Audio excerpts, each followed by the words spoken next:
Nhasi uno tiri kusangana tiri munharaunda yeGuruve pano paSly Media TV. Ndinodaira kuti ndinokuwanai muri vatano. Isusu tauya panapa nhasi uno kuzopembera chiitiko chakanaka. Tiri kufamba pamusoro perwizi runonzi rweMwembezi. Kwemakore anokwana kuita 46 years. Nyika ino yawana kuzvitonga kuzere. Pakanga pachingori nedambudziko kusvika vanawo muno vasarudza mwanawo muno akazvipira asinganyireveri vanhu nema. Akavimbisa vana vekwachigwada, vekwachimanga nevekwaberejena kuti ndichinge ndasarudzwa mukati menharaunda inoyi ndichakuitira chiitiko chakanaka. Nhamo nematambudziko ekutadza kubira rwizuru kana ya rainy season kuzopera. Ichokwadi ndo zvakaitika. Nhasi uno tiri panapa kuzoita commission bridge ramuri kuona iro riri rari kuzovhurwa zviri pamutemo naMinister Christopher Magomo. Tiri kuno kunharaunda yeGuruve. Tawana mukana wokuti tikurukure nevamwe vanhu vanogara munharaunda ino yeGuruve, tinzwe kuti ndezvipi zvakanga zvichiitika munguva pasati pane bridge rapo nhasi uno pamusoro peMwembezi River. Zita nozuvesa tapfumane simbi yebasa paSly Media TV.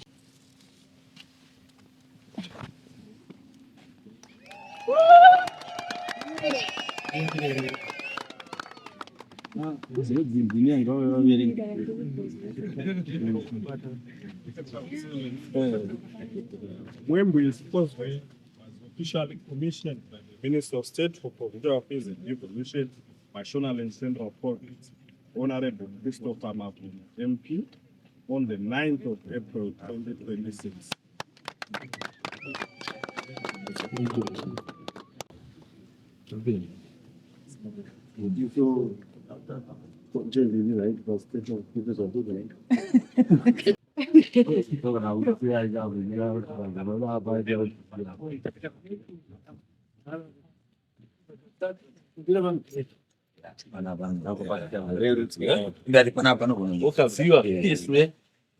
Living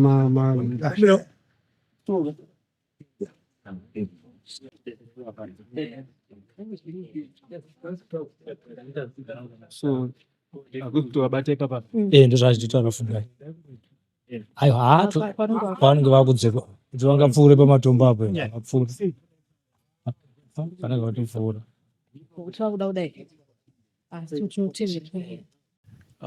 Project yatakaunganira nhasi pano yeMwembezi Bridge kuno kuward 10 kuGuruve South Constituency. Project yatinoita tape from His Excellency mantra rekuti hapana munhu kana nzvimbo zvinofanirwa kusara. Takatarisana nekukosha kwezambuko riri panapa, tichaona kuti vana vaitadza kuenda kuchikoro kana mvura yazara panapa. Toona zvakare kuti mabhizinesi ari kumiruku vaitadza kuyambuka kunohodha kunana Guruve kana pazara apa. Toenda zvakare kuti ndipo pane connector, tine chimwe chipatara chiri kuNyakapupu, ndipo panopindwa napo pano. Zvese zvainetsa kuti zvifambe, vanhu vafambe kana mvura yazara apa. Totarisa zvakare kunana Dzukamanja, Huzo, Nyakapupu, Berries Post yabva kutaurwa yeye. Vese vanhu ivo vanodarika nepanapo. Saka taona chivakwa ichi chichiita kuti iyo even vision yemutungamiriri wanyika kuti by 2030 munhu wese anenge apa middle income economy, titarisa nyaya infrastructure, zviri kuzadziswa nechivakwa chiri pano. Toda kutenda zvikuru department reReader yaimbonzi DDF kare maringe nebasa guru rarakaita pano. Totenda community yakabatsira nezvinowanikwa padyo, atingati locally available resources, akafanana nematombo nezvimwe zvakadaro vaibatsira, nelabor chairo vaibatsira pano.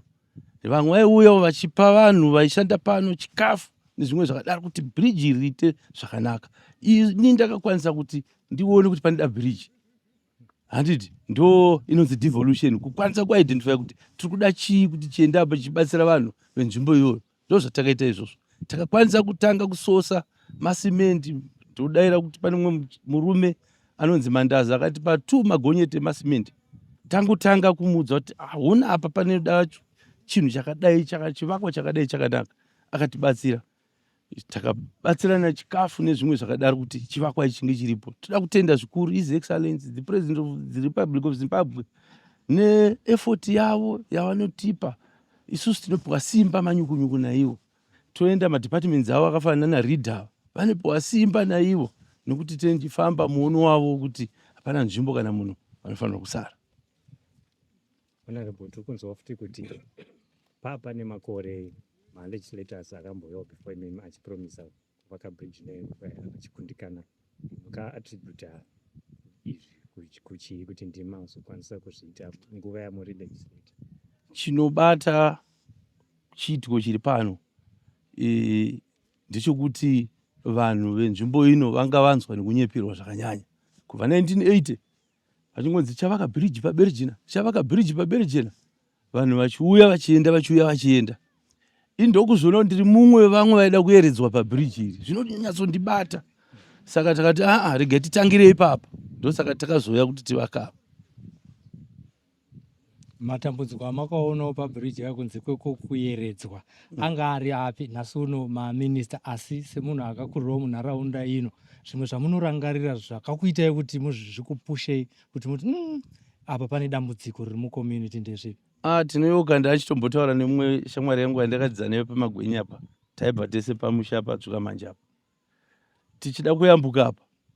Mumwe musikana taibatana ruoko maoko kuita koche kuti tikwanise kuyambuka kuya kunoku. Mumwe musikana ainzi Messi. Bhegi rake rese remabhuku rakaenda apa. Atsvedza ipapa. Takabatana kudaro isi tese takapodza taendawo. Saka matambudziko makuru chaizvo ndokuti wakazvifunga kuti nanhasi dai vana vamazuva ano ivava vachiri kudanzwa zvaisvika kupi? Vachisanduro, mungangotipawo overview yeproject inoi yamakaita? Okay, panapa patiri panonzi paMwembezi River. Saka bridge ratikagadzira inonzi Mwembezi Causeway. Takaritanga muna July 2024, tikaripedza muna March muno 2026. Pamba nedambudziko rokuti vanhu vanga vasiri kugona kucrossa nenyaya yekuti mvura overflow nepamusoro nestructure inga iri pasi. Saka takaimprova kuita causeway ine maopenings ati kutaura 9 openings. And yakareba 75 meters. Yes. And mungaziva ma-areas ari no connecta bridge? No connecta kunana Berries Post, Nyakapupu, kwese kuenda kunana Nyandoro. So in terms of cost, okay, bridge iri takariwaka ne$182,400 USD. Vanhu vari munharaunda vakabatsirawo zvakadii pakuvakwa kwebridge iri Mwembezi? Bridge iri kuvaka kwatikaita taishanda necommunity ndeyaunganidza matombo atikashandisa kuvaka bridge iri neRiversend yataitsvaga, uyezve takashanda futi naHonorable Minister wariwo MP wenzvimbo inei ndowakatibatsira pamaresources akafanana nesimende nefuel, zvimwe zvataishoterwawo nazvo. Pamaivaka pane vanhu vaipfuura nepanapa. Mashoko amakanzwawo amungada kupupura nezvawo nhasi uno ndeyekuti right, vanhu vaipfuura nepanapa vakataura kuti chekutanga pane vanhu vakaeredzwa vakafa parwizi irworwu nenyaya yekuti rwizi raiflada. Then chechipiri, kana rwizi ruchinge rwazara kwaita mazuva anogona kuita 2 weeks 3 weeks vana vechikoro vasingagoni kuenda kuchikoro kwamagwenya. Vaikufarirawo zvakadini sevanhu vaiita basa? Pataishanda panapa toda kutenda community yemuarea mataishanda munomu vaitibatsira zvikuru, nevamwe vaibvisa hupfu, vamwe vaiva nembudzi, vamwe vaiva nehuku, vachibatsira vakomana vedu vaishanda panapa. Thank you. Alright, ini ndoitwa maplani kaseke. Ndini kansila wenzvimbo ino wati 10 kuno kwakumikidzwa bridge na Honorable State Minister nhasi. Yes. Vanhu vane maonero avanoita. Kana dzakava mombe dzako dzese madhonza unotoziva kuti iri rinodhonza iri haridhonze. Saka vanhu vakauonawo kuti ndaifanira kunge ndichivatungamirira pamadevelopments enzvimbo inoi.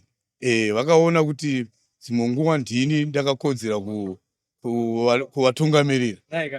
Tinotenda zvikuru kwazvo. Ngatichitarisai matambudziko amakaona imiwo sedungamunhu paMwembezi River apa. Makore ese apfuura, nyika yawana independence, even before independence, kusvika nhasi uno pazone bridge muna 2026 pakutungamirwa naProvincial Minister of State, Minister Magomo. Right. Ene mabvunza zvakanaka. Iri ndo raiva dambudziko guru kwazvo muwadhi 10 muno, rekuyambuka kuti tiende paTara paMirapa, tiende kuGuruve, vanhu vaende kuHarare. Paiva nerwizi rwokuti vanhu vaingopinda nemumvura, vanhu vachinyura, vana vaitadza kutoenda kuchikoro kuSt Philips kwaMagwenya kuti vanodzidzapo nekuda kwerwizi irworwo.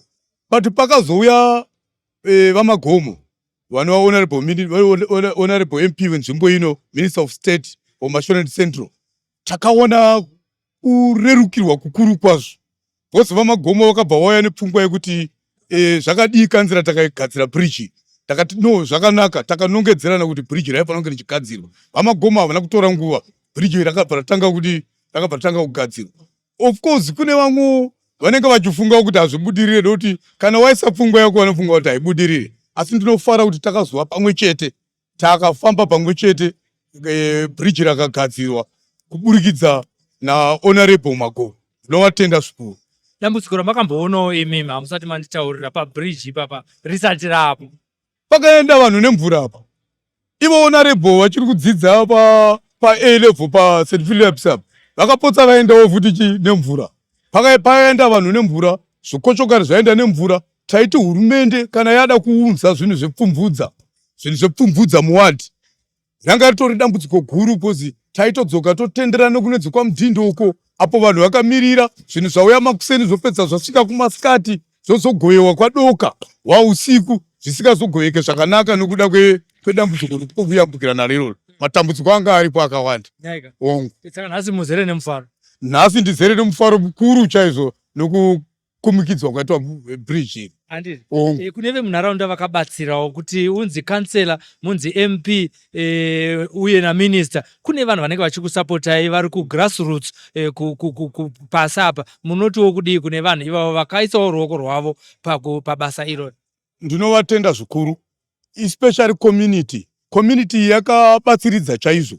Community yedu kuburikidza nekumasabhuku, vaiuya vamwe vachishanda ipapo mahara pasina kubhadhara, kubatsiridza ipapo kuti basa rifambe zvakanaka. Tine vamwewo vaitipa masimendi, tine vamwewo vaitipa nyangwe nechikafu chevanhu vaishanda ipapo. Ndinoda kuvatenda zvikuru, ndinovatenda chaizvo. Aiwa, tinotenda, maita basa kansela. Ndinokutendai zvikuru. Tinotenda kansela, mutiro tingatanga nokuti makadii zvenyu? Aiwa, ndinofara mukomasilai, makadiwe. Zviri right kubhokonawo muine smile nokuti mazuva ataitaura tiri kuno kuGuruve maitipa mafeedback aingosuwisa, mairatidza kusuwa, iye zvezvi mune smile. Chiri kukufadzai nhasi uno chii? Aiwa, ichokwadi, chimwe nechimwe chine nguva yacho. Iri ndo basa redu remadevelopment. Paya taitorwirawo zvedu kuti kodzero dzevanhu dzakumbunyikidzwa, vanhu vachisangana nenjodzi, zvinova zvinhu zvatisingatarisiri muupenyu. Aiwa, zvino taakufara nekuti zvatinotarisira zviri kuuya kuvanhu. Chokwadi. Zvakaoma zvakadii kuti pasave nebridge pano paMwembezi? Aiwa, zvanga zvakaoma. Hakuna chinhu chakaoma sekuti kukanaya hauchagoni kuenda kwawanga uchida kuenda.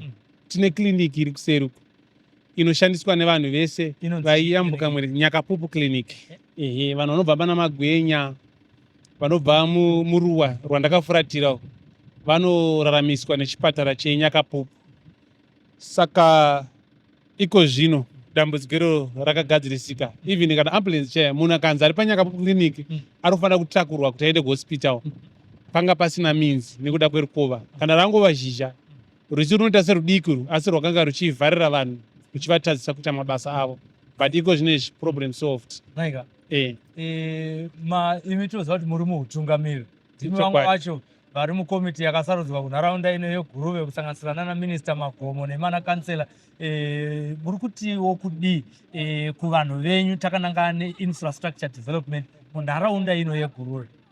vari kuziva basa rakavambwa naminista rekuvaka bridge iri, vari kuziva kuti zvakaitwa nevagari vekunoku.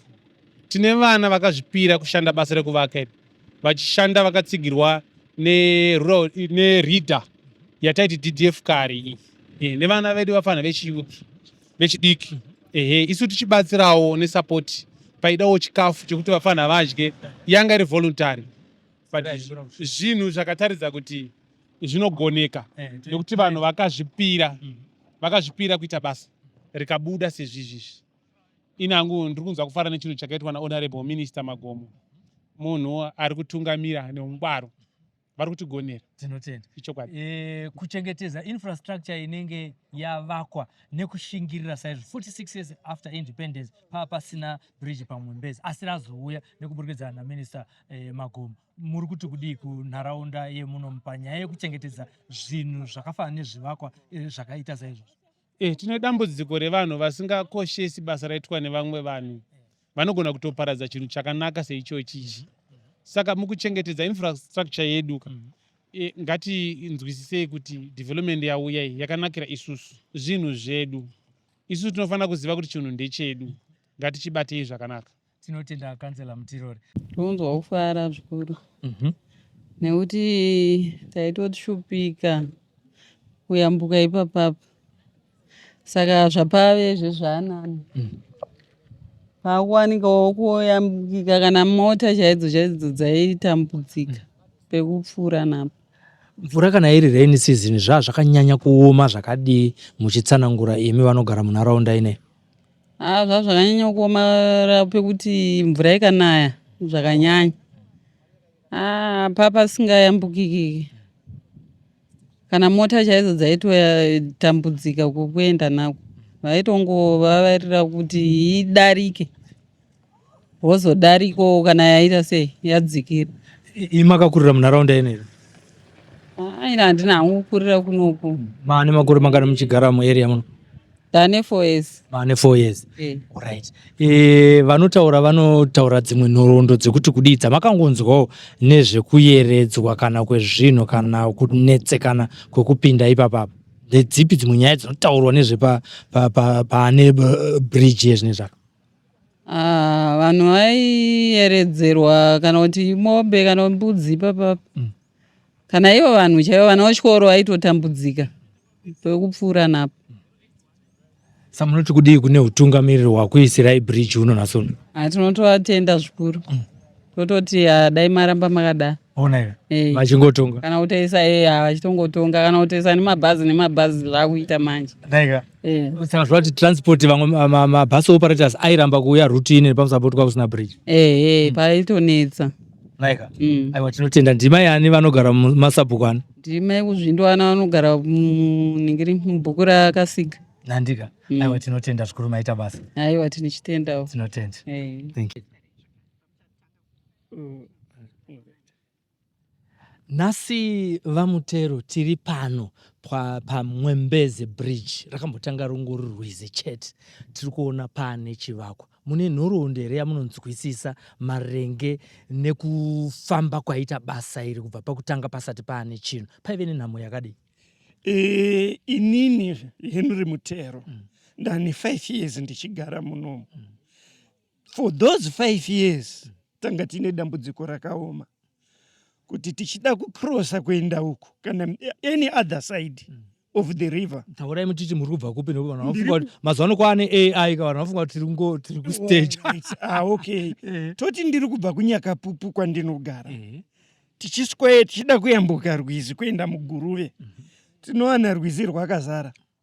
Totenderera kuenda nekwaMudhindo. Ende nzira yeche kuenda kwaMudhindo yacho unogona kwanairi kunyungudza. Matenderera kudaro. Motikari dzonyungura futi ikoko. Saka riri dambudziko rakaoma. Kumuchiti kwaMudhindo muta kuti kwaMudhindo kure zvakadii kubva pano kunoratidza kuti munhu uri kubva pana pachimanga uda kuenda kwaMudhindo ikoko waizofamba distance yakakura zvakadii uchinzvenga kuwanda kwemvura pana? Approximately 14 kilometers. Ndafunga kusimba muri kufamba kana masimba nokufamba. Aiwa exercise yataitoita. Yamaita asi exercise yacho yairwadza. Yairwadza. Toti uri kubva kuGuruve. wosvikaona rwizi rwakazara, iwe urida kuenda papano pamhiri pabere jena apa iwe wakatakura wakatakura, saka waakudzokera futi wozonotenderera kudai. Saka zvanga zvakaoma. Vana vechikoro kuti vaende kuchikoro vosvika vaona rwizi rwakazara, vaitotenderera futi kudai. Pamwe unoona maleseni kaatodarika nekuti ticha haangamire, nekuti pane umwe mwana asipo, pamwe haasi kutouya muvangamire, asi iye mwana iye anenge atoruza. Saka maizvitenda here imimi kuti bridge raakutozovakwa pakungotanga kumakuhwa, chinotanga makuhwa kakunzi bridge riya pane pakuda kuvakwa bridge pamwembezi? Panguva yekutanga handina kuzvitenda, ndakangoti mapolitician agara anongotaura nekuti takabvira kare tichingonzwa mapolitician achitaura kuti ndoda kuitirai zvakati, ndibvoterei ndokuitirai zvakati, ende vakawanda vakauya vaitotiudza nezvebiriji irori iri vachikambena kuti toda kuzodai tigozodai. Asi uyu murume uyu aiwa chibaba ane zita here murume? Chibaba Christopher Magomo.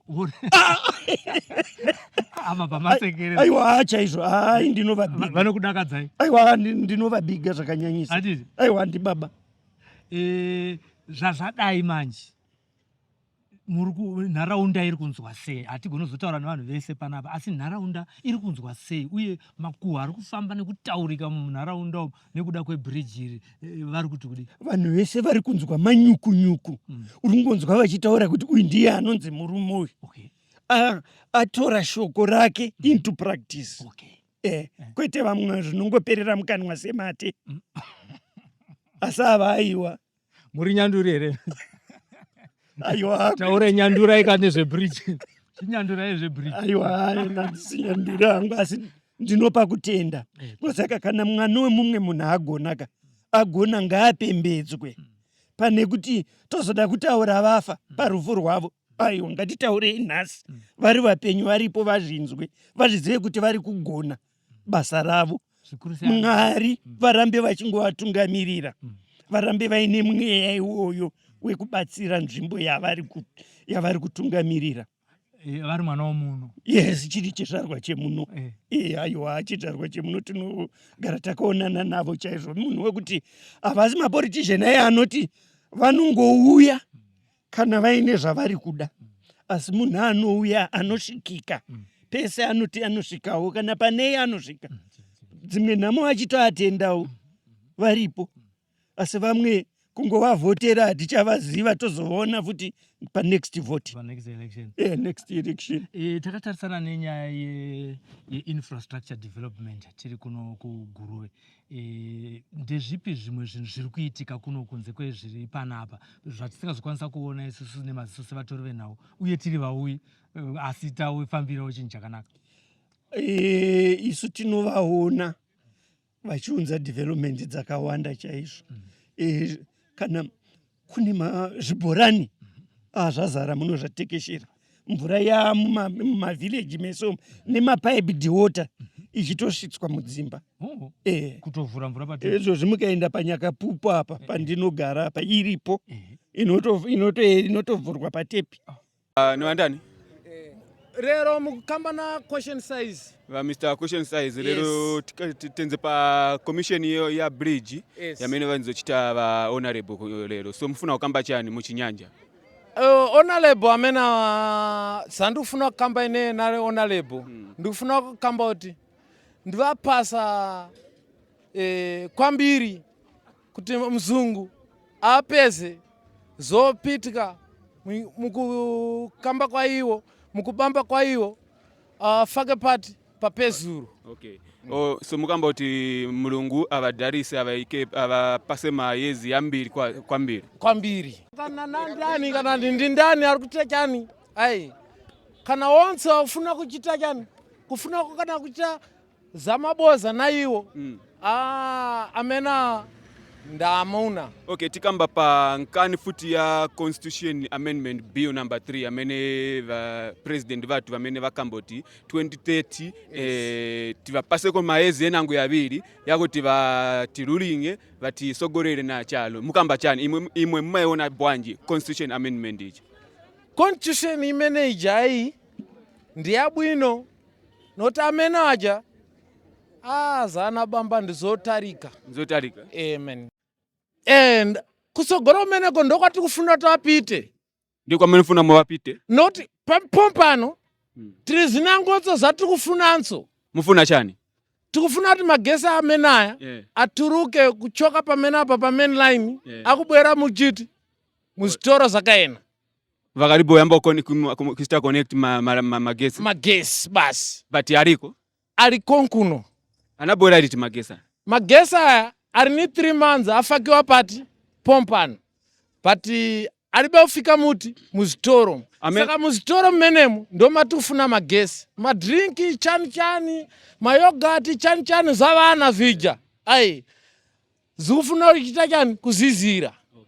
Kutati zichita chani? Ziendeke bwino. Okay. Tonse tikufuna chani? Magesi amenayo. Na ine pompano ndikufuna magesi. Bamba chani? Mabike amenayo. Panangotso anga mafuna grinder chani. But grinder akaena paribe magesi pari chani? Paribe magesi.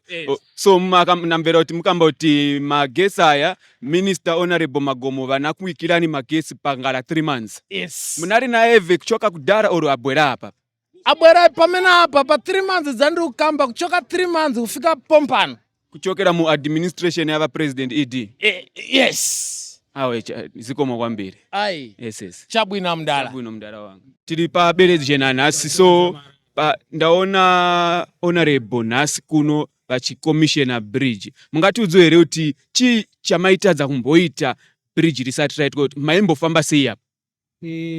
Apa pakaoma. Waiti uchiuyane papa kuti uburukire padhuze apa. Pa 10 of up. Waende kwa Mdindo. Wotenderana kuno pana river. Parefu zvakadi kubva pa 10 of kwenda kwa Mdindo kuti muzosvika pana pa berejeni. Mutazi waingangoti something like yati 8 kilometers kana 7 kilometers.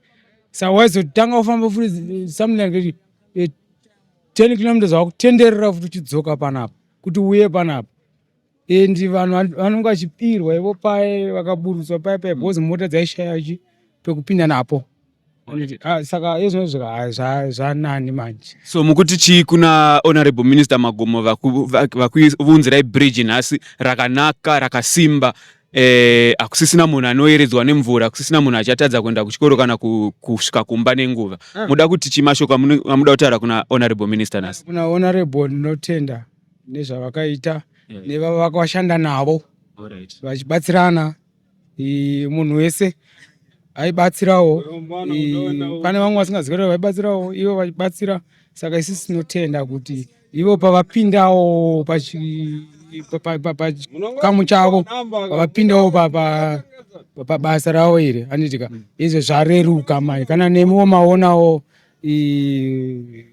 pakamirawo zvakanaka. Chimbondudza experience yenyu mukukura kuti maimboti sei kuti mupfuura kuti tidarike pabridge apa paitwa zvokubereka vanhu. Kubereka vanhu mumvura? Kuberekwa munhu vanhu vachiyambutsa munhu. Kutobereka munhu mvura yakatozara yasvika papi? Nenge kusvika kana muchuno. Wakatobereka munhu muhombe futi? Muhombe. And then vamwe kwasi ndandiri mudiki. All right. So zvaikukanganisei mukurarama kwenyu mabusiness yenyu munharaunda ino yeGuruve? Munharaunda muGuruve yaitokanganisa kuti munhu ayambuke unotenga kana sauti yapera mumba manheru. Mvura yakatonaya kusisina. Mvura yazara. Makutodya muri usina sauti? Hapana. All right. Kuti uda chingwa kuseni. Mvura yazara. Mvura yazara. Makutofa nenzara? Hapana, muri yese muchigara kana muri 25. So mashoko amunoda kutaura kuna Honorable Minister Magomo pamwechete na President vedu vaED Mnangagwa pane basa hombe ravakuitirai nhasi? Muna Mnangagwa inini kwandiri ndinongoti haleluya. Amen. Kutenga Mwari vadzikise nyasha.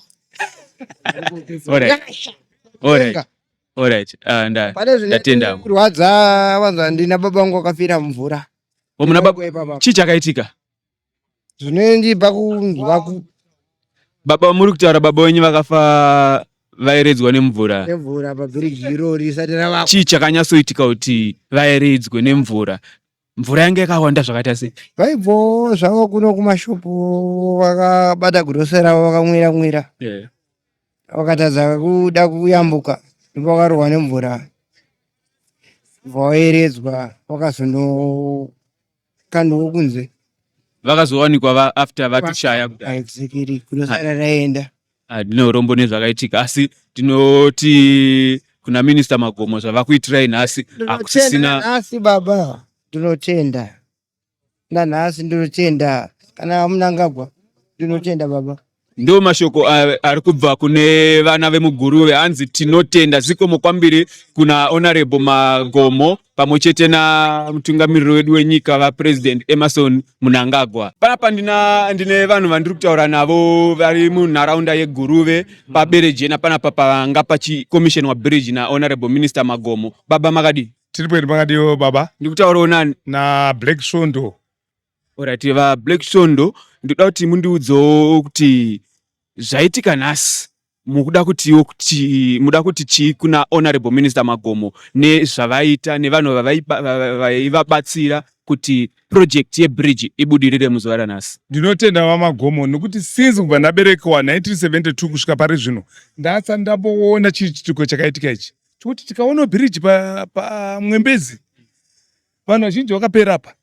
Yanga iri nzvimbo yakaita seko Mwembezi? Nzvimbo iyi yanga iri nzvimbo yekuti kana nezvipoko zvevanhu vakafa muhondo zvaiwanika ipapo.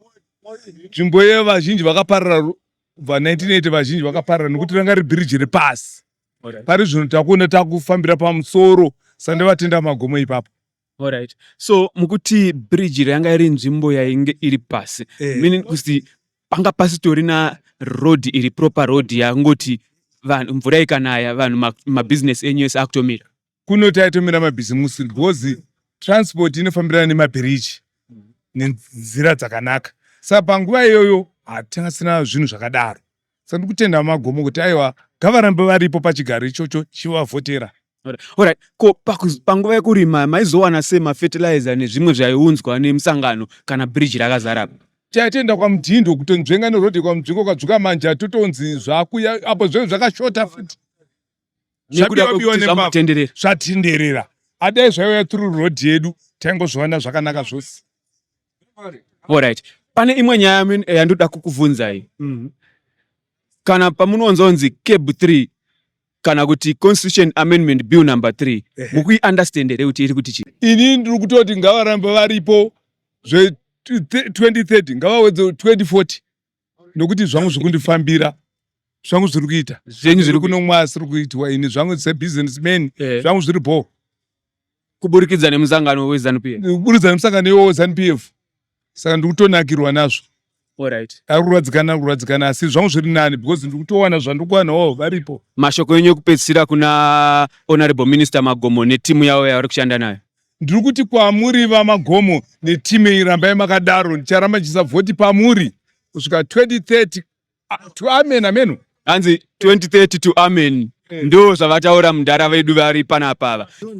Chiitiko chaitika nhasi chekuvakirwa bridge rakanakisa singaite bridge hombe apa. Muda kuti kudii kuna Honorable Minister Magomo pamwe chete nevanhu vavanoshanda navo? Aiwa ndiri pakutenda vaMagomo nebasa ravakatiita nokuda kwokuti makore ose atagara aya vamwe vaitivimbisa but zvaisazoita sekuvimbisa kwanenge vataura asi ava vazadzisa chivimbiso chavo chavakanga vataura vachiti vada kuti vakira bridge nokuda kwokutiwo vana vezvikoro vaitambudzikawo nevedzimotawo rwizi rwakazara vanhu vaitotenderera asi nekuda kwokuti vaMagomo vaka bridge ndinoshuvira kuti vane zvakawanda zvichavandudzika munharaunda yedu kusanganisira nemabhizimusi. Ora imimi semuyouth zvaikukanganisai chii mukurarama kwenyu muno muguruve?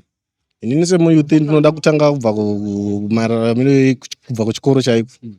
Fundo yedu takatozoita kuti kuzoenda kuzvikoro zvimwe zvatanga tisingafaniri tichienda nekuda kwebhiriji irori ndo chekutanga. Alright. Chechipiri ndechekuti isusu sevanhu vemusangano tine dzimwe dzenguvawo dzekuti semayuthiwo taizonzi tofanira kunge tichienda kana kuti kugure kumusangano asi taizotenderera nekuda kwekushaya kwebhiriji rakadai nekuda kwokuti parwizi rinenge rakazara. Alright. So mashoko enyu ekupedzisira oro chishuviro chenyu chamuinacho chiri pamoyo penyu chamunoda kutaura na honorable mukana ndiwoyu vagare vazvinzwa kuti mayuthi avo ekunoku kuGuruve pabere jena vari kudei bridge variona but apa muda kuti vakuitirei chimwe chiri pamusoro chiri pamoyo penyu izvezvi. Aiwa tinoshuvira kuti chokwadi ndechekuti toda kutenda nekuva vakata bridge asi chatakuchishuvira kuti dai vagona kuti vakiro clinic yova padhuze. Clinic ndo imwe challenge yavepo yava kurefa. Apa clinic iri kure zvakadi kubva panapa? Makezi ndo aningati ningagone kurasika asi pane kamufambo mbichana. Pane kamufambo mbichana. Ndizo chete here kana kuti pane zvandakubvunza iro pane zvimwe zvamuda kutaura zvandasirira? Aiwa ndizvozvo ndinongoti vamagomo ndinongoda kungotendawo nebasa ravakatiitira. Ndatenda. Aiwa ndatenda. Tadzoka zvekare musi uya patakauya kunoku takanga tichifambira nyaya yazvitsva. Nhasi uno tafambira nyaya yekuti pari kukomishinwa bridge naminister apa. Mune mufaro wakadiko kunoku kwamunharaunda yamuri pana panonzi pachii pana? Pano panoitwa pachiwanza marara business center Berejena. Right. Mune mufaro wakadi nebridge rapo iri. Imi ndimi vakomana zvimutututu kaimi. Tafara zingaite nekuti hatichapinda nomvura. Maimboita sei kare natsotaura zvaiitika? Taitenderera tichienda uku seini ndaite bhagudza pana Mumbezi ndichienda kuchikoro kwaMagwenya kuSt Philips. Ndezvandaita ndaite yambuka ndichibhagudza. Tiri kuona panapa mine zvimutututu zvainetsa here kuyambuka nezvimutututu ipapa? Zvaiyambuka. Saka nhasi uno muri kufara zvakadii? Aiwa tiri kurudzira kuti honorable vaita zvakanaka. Mabe muchitaura kuti makandoona chitaura nambuya Azvitsa ndaibvunza kuti chiko nambuya Azvitsa. Ko ikoko tichakuendera. Hatiendeka ko. Akuchaendera. To make sure kuti makationa here zvesho. Makationa here zvesho. Alright, mango dzamukapiwa mukaisa kupi? Takadzijaka vanhu vaiti tichafa. Makanzi nongaingani. Hanzi dzamunoda. Vanhu vaiti tikaenda ipapo kahe hatidzoke. Aiwa apa madzoka wani. Nanhasi tiri vapenyu. Handiti? Apa masangana naMposori manje. Tasangana naMposori. Paberejena business center. Handi aiwa tinotendawo nemufaro wamina. Regai tinzwe kuti vamwe vari kutiwo kudii nemufaro webridge rakomishinwa nhasi riri panapa. Aiwa magonesa baba. Tinotenda. Welcome to Chirima Lab Chemicals, your premier laboratory suppliers supporting STEM excellence in Zimbabwe. We specialize in a wide range of chemicals and apparatus, providing everything you need for reliable scientific work. As specialized sulfuric acid laboratory suppliers, we ensure the highest standards of safety and quality. Our inventory includes top-tier microscopes and durable beakers designed for accuracy in every observation. From volumetric flasks to Benedict's solution, we supply the essential components for your success. Measure with confidence using our precision pH meters and high-quality burettes. At Chirima, we are your partners in scientific discovery and education. We are dedicated to supporting STEM initiatives, empowering the next generation of our scientists. Visit us in Marandera at Lot 52, Detroit Crescent, or reach out to our team today. Connect with Chirima Lab Chemicals. Quality supplies, expert service. Your science, our priority.